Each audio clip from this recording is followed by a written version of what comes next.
Jama'a assalamu alaikum, barkamu da sake zuwa tashar mu ta Kwarata and Crypto. A yau ma dai mun zo da wannan daily cipher na international Morse code da muke cracking na secret code na Hamster. So code din mu ne yau shine web3. So zan je group din mu na WhatsApp in nuna muku wannan shine wato guide din mu.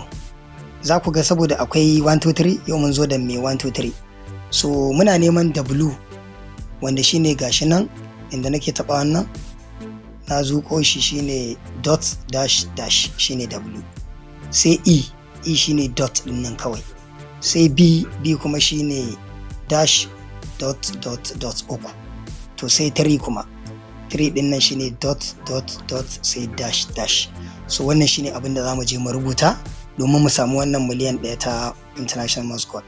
So zan je Telegram account ɗinmu na Hamster domin mu ga yadda wannan abu zai kasance.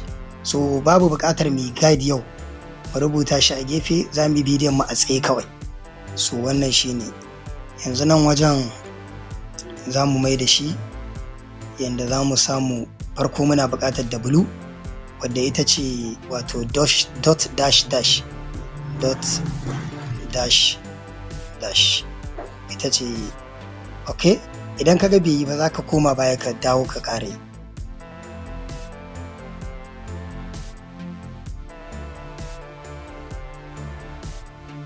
To sai ka ƙara yi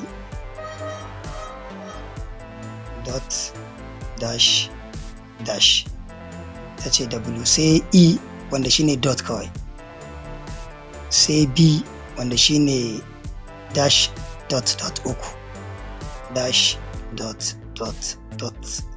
So yanzu muna neman 3 kenan, 3 shine dot uku da dash biyu, dot sai dash. So wannan shine 3, shikenan mun ci take the price. So idan aka ce dot kowa ya sani tabawa daya, in an ce dash kuma dannewa. So wannan shine da muka cracking na yau. Ina fata kun ji daɗin wannan bidiyo. Idan akwai abin da ba gane ba ku yi mun magana a ƙarƙashin wannan bidiyon, sannan ku yi join group ɗinmu domin samun update ba iya na Hamster ba da sauran abubuwa. Sai an jima, na gode.